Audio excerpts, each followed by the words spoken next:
Hello everyone, welcome to my channel Greens on My Plate Cooking Recipes. Today let's see how to make a trendy veg wrap. This tasty veg wrap has some fresh cut vegetables, cheese and hara bara kebab. So let's see how to make hara bara kebab and toast the wrap on a pan to make it nice and crisp. Here you can see the layers of this veg wrap, the melted cheese, fresh veggies and the roasted hara bara kebab. Do subscribe to Greens on My Plate and follow the page on Facebook and Instagram. So let's see the ingredients. Here I have taken the rice flour, the frozen peas along with some green chilies, you can take 1 or 2, and thick palak puree, grated potato and French beans.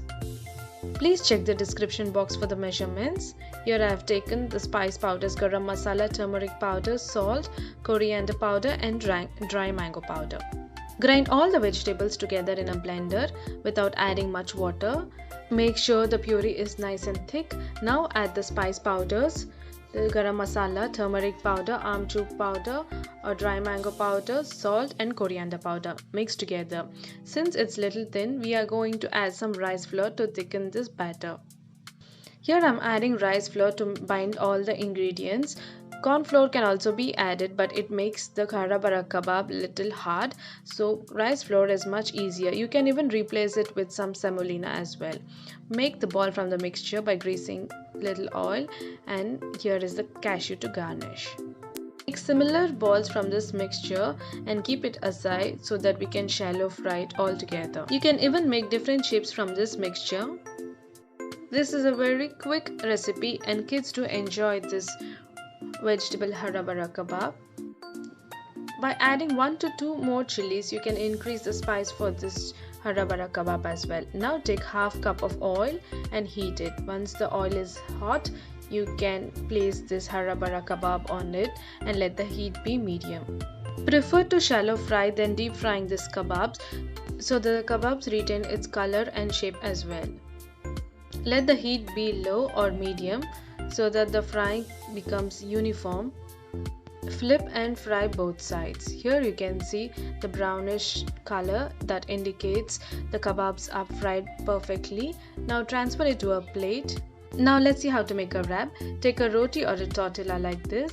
Place some basil and cherry tomatoes on one part of this roti or tortilla. Then add some chili sauce. You can even replace it with mayo or tomato sauce as well. Now the bell peppers, red, green and yellow, and some grated cheese. Hara bara kebab on the other side. Now it's time to cut and roll. Cut the roti till the center as shown. Fold on each side to make a perfect triangle. Here you can see the veg wrap is ready. It's time to roast it on a pan. You can even grill it on a grill pan. Preheat the pan by adding 2 to 3 tablespoons of oil and roast on both sides so the wrap becomes crisp and the cheese melts as well. Here you can see the perfect toasted wrap is ready. Handle the wrap gently so that the filling may not slip off while you flip. A crispy fresh wrap is ready. Isn't this an easy recipe? Do try this at home and let me know in the comment section. Don't forget to like this recipe and share it along with your friends and family. Perfect layers of the wrap. The bell peppers gives a very crunchy and fresh texture for this wrap, and it is very tasty as well. You can see the melted cheese, the fresh hara bara kebab. You can even replace a hara bara kebab with some aloo tikki or potato smiley as well. Hope you like this recipe. Thanks for watching.